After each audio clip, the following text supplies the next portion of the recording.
Bismillahirrahmanirrahim. Assalamualaikum warahmatullahi wabarakatuh. Berjumpa kembali teman-teman di channel kita ya Mas UKDR.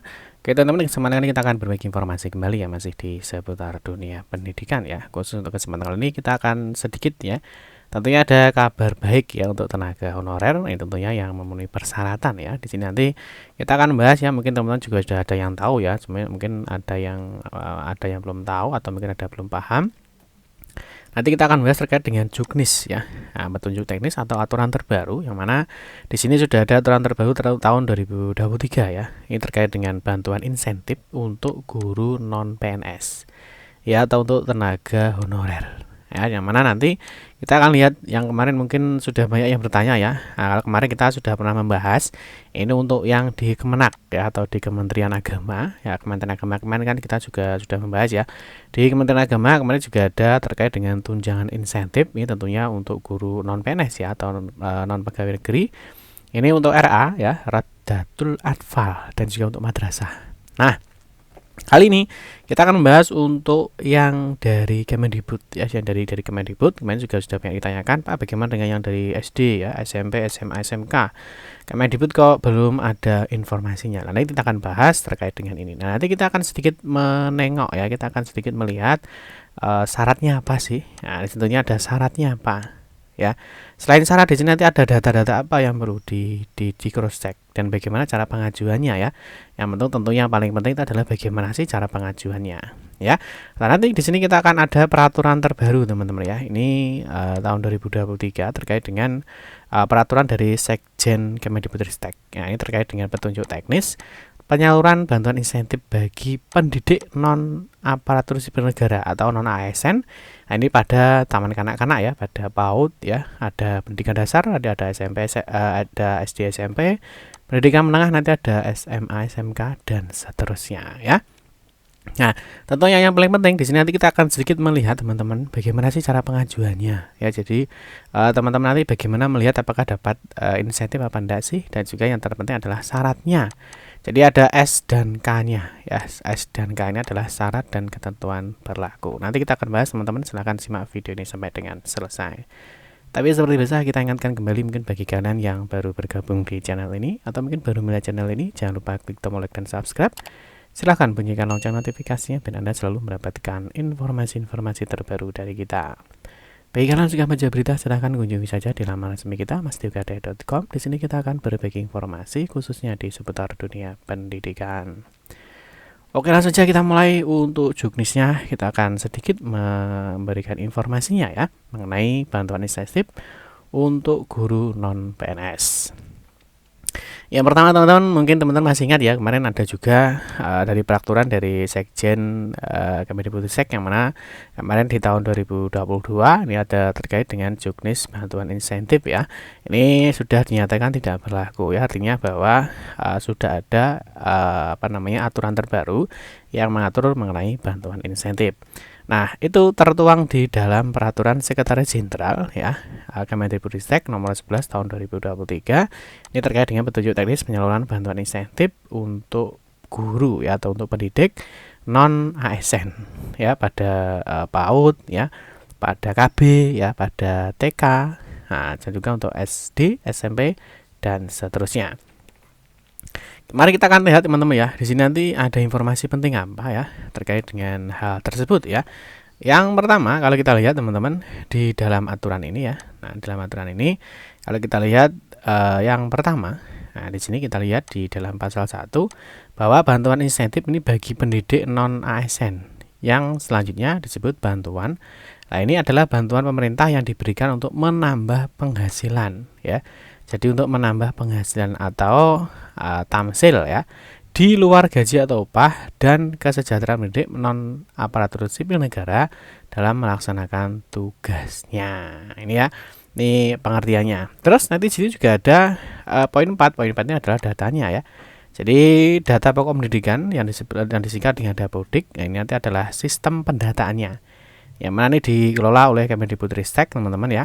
Nah, yang tentunya di sini memuat mengenai peserta pendidik ya, tenaga pendidikan, dan juga substansi pendidikan yang data sumbernya ini dari satuan pendidikan yang terus-menerus diperbarui secara online ini ya. Terus ini nanti teman-teman kalau kita lihat di dalam pasal 2 ya. Jadi pasal 2 petunjuk teknis penyaluran bantuan ini merupakan pedoman bagi kementerian, pemerintah daerah, penerima bantuan dan pihak terkait lainnya dalam melakukan penyaluran bantuan insentif kepada pendidik non ASN ya pada tahun anggaran 2023. Nah, di sini ini baru ditetapkan ya teman-teman 18 Juli 2023. Sekarang kita akan lihat teman-teman yang pertama tujuannya. Jadi itu tujuannya jelas ya, menambah penghasilan non ASN ya bagi pendidik non ASN yang belum memiliki sertifikat pendidik. Ini jelas ya. Jadi bisa masuk di kategori ini. Yang kedua adalah mendorong peningkatan motivasi kerja ya. Ini adalah poinnya. Nah, terus teman-teman, ini adalah penerimanya. Jadi siapa saja sih yang bisa mendapatkan bantuan insentif ini? Yang pertama kalau kita lihat bantuan insentif ini diberikan kepada siapa? Nah, di sini ada pada pendidik pada kelompok bermain atau KB, tempat penitipan anak atau TPA. Ada juga untuk TK ya, taman kanak-kanak, untuk satuan pendidikan dasar. Ini dasar ini ada SD, ada SMP ya. Terus satuan pendidikan menengah, menengah ini ada SMA, SMK. Terus di sini ada satuan pendidikan khusus. Misalkan ada SLB dan seterusnya. Yang tentunya di sini berstatus non ASN. Nah, di sini dijelaskan teman-teman ada syaratnya yang harus dipenuhi ya di poin 2. Nah, kalau di poin 2, ya ini ada syarat yang harus dipenuhi. Nah, itu yang pertama.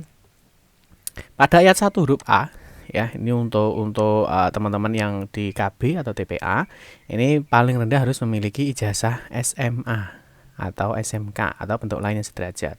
Nah, tentunya bertugas di KB atau TPA di bawah pembinaan Dinas Pendidikan ya, sesuai kewenangannya, karena ini yang dibahas adalah untuk Kemendikbudristek ya. Jadi bukan kemarin, kalau kemarin kan ada Kemenak ya. Kalau ini kita bahas di Dinas Pendidikan atau Kemendikbudristek. Nah, yang penting adalah di sini poin C, terdata dalam Dapodik ya, karena PAUD TK itu juga sudah ada Dapodiknya.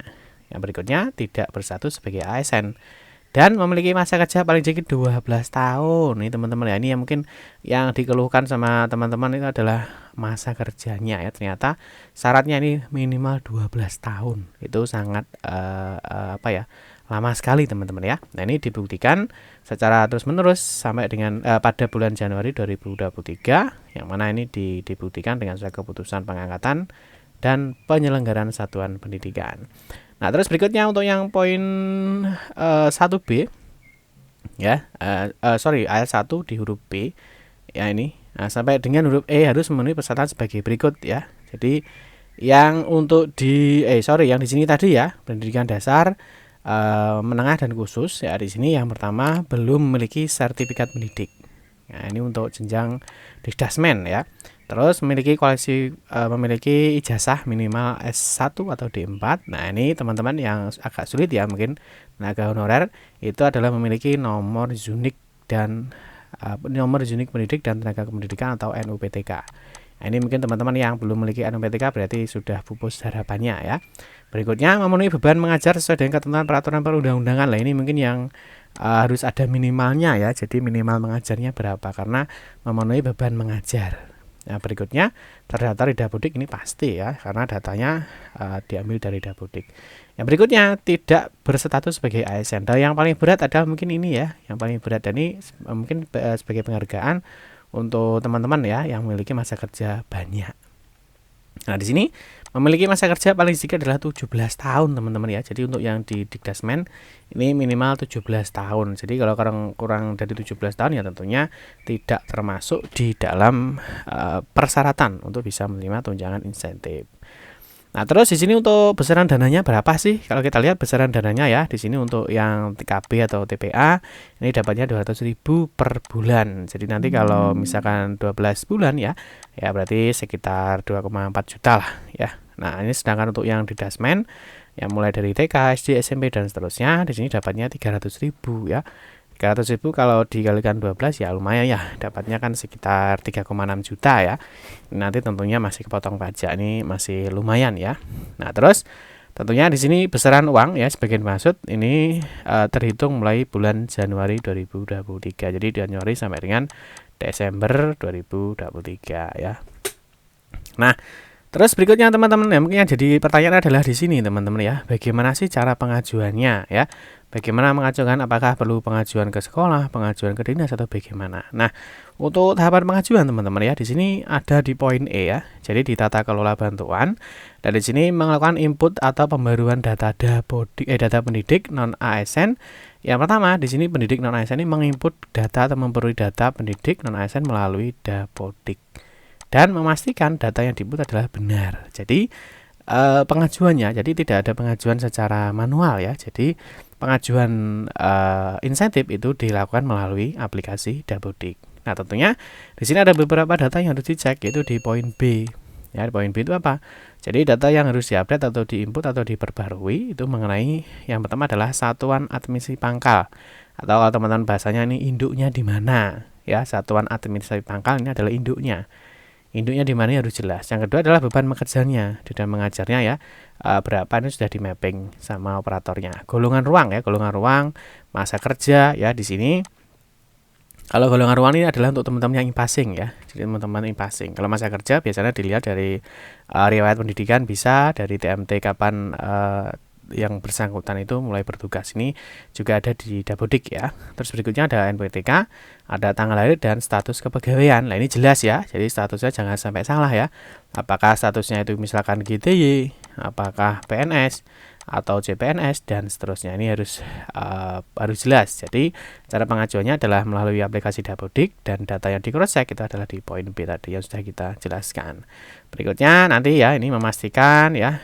Nah, ini memastikan terus pembaruan, terus ini di poin F ini adalah Dinas Pendidikan dan Direktorat Jenderal memastikan data pendidik non-ASN dapat akurat dan logis sesuai dengan kondisi pendidik dan non-ASN. Berikutnya kalau sudah diinput melalui aplikasi Dapodik data yang valid, baru nanti di sini ada sinkronisasi, verifikasi dan validasi penerima bantuan insentif. Ini berdasarkan apakah mereka memang memenuhi persyaratan apa tidak. Ya, tentunya Puslapdik ya sebagai yang mengelola data ini, tentunya dia melakukan sinkronisasi data ini yang bersumber dari Dapodik ya. Nah, ini dengan persyaratan penerima bantuan insentif, apakah nanti memenuhi persyaratan atau tidak, ini sama. Nah, nanti untuk penyampaiannya, nah, mungkin ada teman-teman yang bertanya, Pak, bagaimana nanti apakah kita dapat mengetahui di mana sih nanti kita dapat insentif bantuan apa enggak. Nah, di sini di poin 3 ya, di 3C.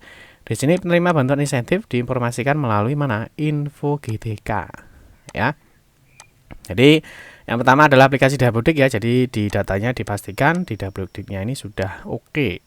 Ya, sudah benar. Kalau sudah, nanti teman-teman bisa cek ya melalui di info GTK. Ini teman-teman saya rasa semua sudah paham ya untuk pengecekan di laman info GTK. Ya, jadi itu teman-teman sedikit informasi ya mengenai bantuan insentif guru. Nah, semoga saja kita doakan ya. Semoga rekan-rekan tenaga honorer ya, khususnya guru ya, tentunya sudah memenuhi persyaratan.